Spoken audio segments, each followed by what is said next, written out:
কাজ করে এবং অন্যান্য ব্যাপারে সরকারের উপরে চাপ থাকবে, আইন মেনে দায়িত্ব পালন করে।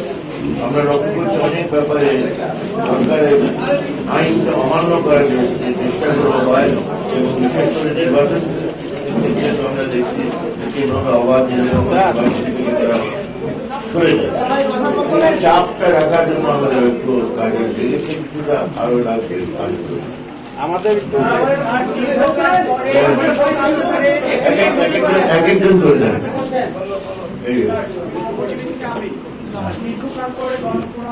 সংসদের একটা প্রতিনিধিত্বের সুযোগ পেল। শোনা যাচ্ছে যদি বিএনপি শপথ নাও নেয়, অন্তত গণফোরামের একটি সদস্য শপথ নেবে। এই বিষয়টাতে আপনি আপনার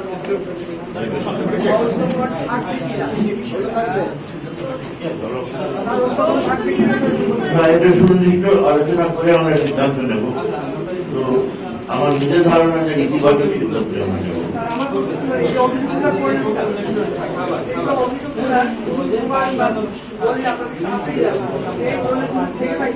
তাহলে আপনার কোনো আইনগত ব্যবস্থা নেবেন কিনা? আপনি কি মনে করেন বাংলাদেশের ইতিহাসে সব কেন্দ্রের কথাই বলতেছেন যে আপনারা করাপশন হয়েছে বা নির্বাচন হয়েছে, তাহলে কি বলতে পারবেন যে আইনগত সুযোগ আছে কিনা বা নির্বাচন আইন অনুযায়ী সব কাজকে অবৈধ ঘোষণা করার সুযোগ আছে কিনা?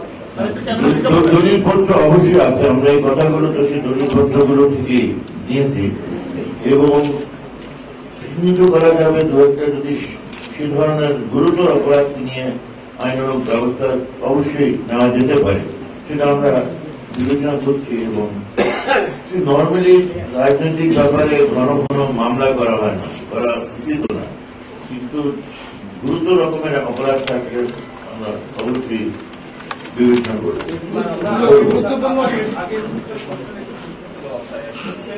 জাতীয় প্রকল্প যেগুলো একটি নির্বাচন সামনে জাতীয় প্রকল্পের কর্মসূচি সামনে অব্যাহত থাকবে আপনার এমপি শপথ নেবে কিনা? আপনি যে নির্বাচন করলেন শপথ নেওয়ার পর কি নির্বাচন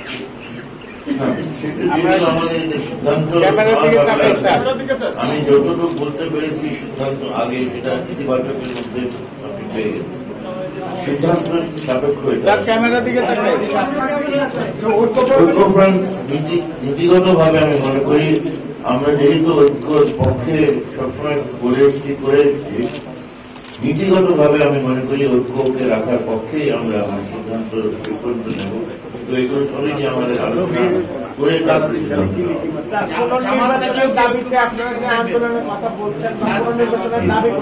আন্দোলনের দিকে যাবেন কিনা আর গেলে কি ধরনের কর্মসূচি আসতে পারে? সেটা আন্দোলনের তো আমরা করেই যাচ্ছি, আন্দোলনের জনমত গঠন করাও আন্দোলন, মানে সেই প্রত্যাখ্যান করা জিনিসটাকে বিবেচনা করে আলোচনা করে প্রত্যাখ্যান করা এগুলো আন্দোলনের অংশগুলো। তো আন্দোলন সেভাবে অব্যাহত আছে, আমরা করেই যাচ্ছি, করে যাব। আন্দোলন অব্যাহত আছে এবং আন্দোলন আরো মানে তীব্র হতে পারে। জামাতকে নিয়ে কি এই ঐক্যফ্রন্ট কন্টিনিউ করবেন কিনা? কারণ আপনি বিদেশে অনেক গণমাধ্যমে বলছেন যে জামাতকে শেষ পর্যন্ত মনোনয়ন দেওয়া হবে, এটা আপনি বুঝতে পারেন নাই, জানতেন। এখন জামাত প্রকাশ্যে এই ফ্রন্টের সাথে আছে, তো তাদেরকে নিয়ে আপনি কি পরে পরবর্তী কর্মসূচি রাজনীতি করবেন কিনা? আমাকে দৃষ্টি আকর্ষণ করে বললেন যে জামাত ফ্রন্টে নাই, তারা ওই 20 দলের মধ্যে আছে। আরেকটা বিষয় হচ্ছে, সেটা হচ্ছে যে আপনারা আজকে বর্ধিত সভা করলেন, নির্বাচন পরবর্তী গণফোরামের এটি হচ্ছে সর্বোচ্চ ফোরাম। এই ফোরামের অধিকাংশ সদস্যরা কি আপনাদের দুজন সংসদ সদস্যের শপথ গ্রহণের পক্ষে বলেছে নাকি বিপক্ষে বলেছে? কারণ দলীয় ফোরামের আলোচনাটা আমরা একটু জানতে চাই।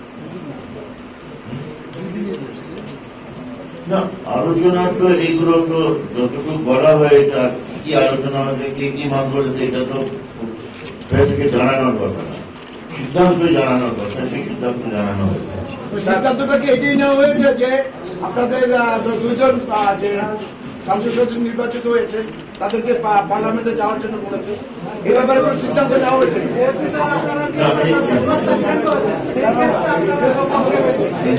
নির্বাচন প্রত্যাখ্যান করতে আমাদের দুজন এরকম বিরোধী দল থেকে রয়েছে এবং এটাকে আমরা বলেছি এটা তাদের এটা অর্জন, প্রতিযোগিতার মধ্যে যে নির্বাচিত তাদের নির্বাচিত হওয়ার জন্য আমরা অভিনন্দন জানিয়েছি এবং এই ব্যাপারে অংশগ্রহণ করার ব্যাপারে সিদ্ধান্ত আমরা নিচ্ছি।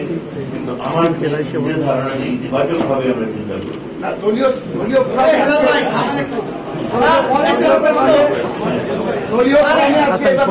সিদ্ধান্ত নিয়েছে একটা সিদ্ধান্ত সাপেক্ষ আলোচনা হয়েছে এবং আমি আলোচনা কোন দিকে অগ্রসর হচ্ছে সেটা আপনাকে একটু নিয়ে যেতে হবে।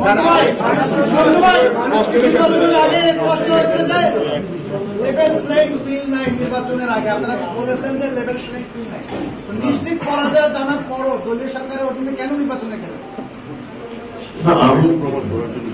না এটা প্রমাণ করার জন্য যদি মানে সরে থাকা যায় কত প্রমাণ করুন আপনারা একদম শেষ পর্যন্ত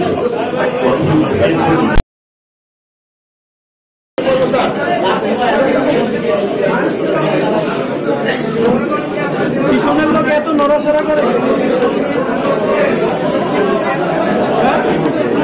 আস্তে ভাই আস্তে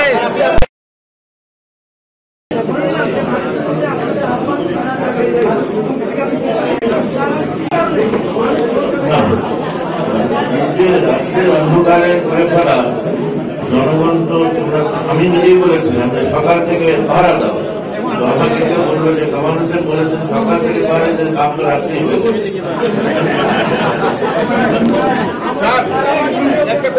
বলেন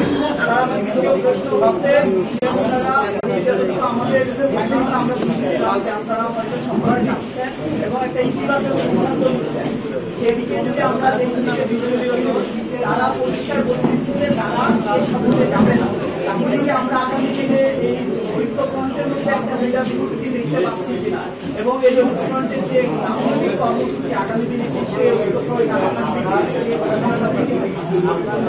ঐক্যফ্রন্ট আমরা করেছি রাখার জন্য করেছি কারণ আমরা বিশ্বাস করি যে ঐক্যের মধ্যে দিয়ে সেই শক্তি পাওয়া যায় যেটা দিয়ে চাপ সৃষ্টি করা যায় চাপ সৃষ্টি করা সরকারের উপরে সেটা তো আমরা যতটুকু আরো জোরদার করতে পারবো কিন্তু এক একটা বিষয়ে কৌশলগত ভাবে সিদ্ধান্ত করে দিতে হবে। স্যার আপনি বলেছেন গুরুতর অভিযোগ থাকলে আইনের আশ্রয় নেওয়া যাবে তাতে কোনো সমস্যা নেই কিন্তু এই নির্বাচনে কি এমন গুরুতর অভিযোগ আছে কিনা যে জন্য আইনের আশ্রয় আপনারা নেবেন বা যেতে পারেন? এইগুলো তো আরো করা হচ্ছে পরীক্ষা করা হবে প্রক্রিয়া হয়েছে সে ওখানকার যে কার্যগুলো আমরা দেখে সেগুলো চিহ্নিত করতে হবে গুরুতর ভাবে কোথায় কোথায় হয়ে থাকলে অবশ্যই আমি আপনাকে বলবেন গুরুতর ভাবে যদি হয়ে থাকে আমরা ধরবো।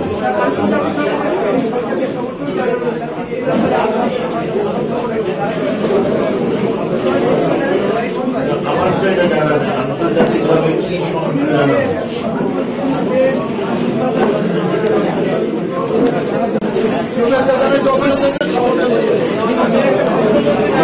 ওইভাবে এক এক সরকার হয়তো দিয়েছে কিন্তু যদি এক একটা সরকারের বক্তব্য পড়েন তার মধ্যে অনেক কিন্তু থাকে অনেকগুলো আমার একটা প্রশ্ন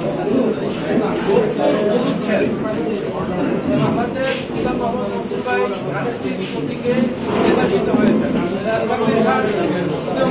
নির্বাচিত হয়েছে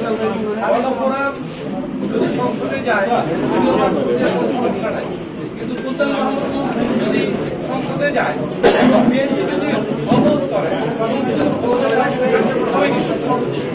এইসব ব্যাপারে আমি মনে করি না যে আমাদের আলোচনা বিবেচনার বিষয় এই মুহূর্তে আছে যদি কোনো প্রশ্ন ওঠে আমরা অবশ্যই সেটা বিবেচনা করব।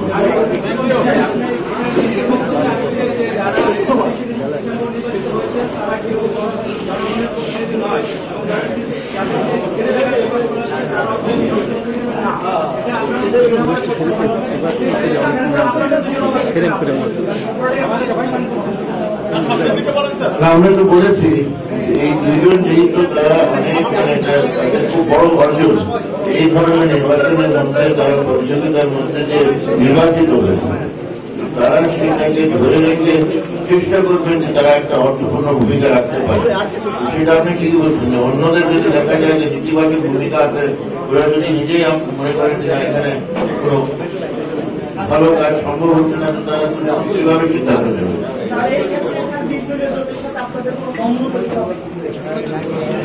আমি তো মনে করি না।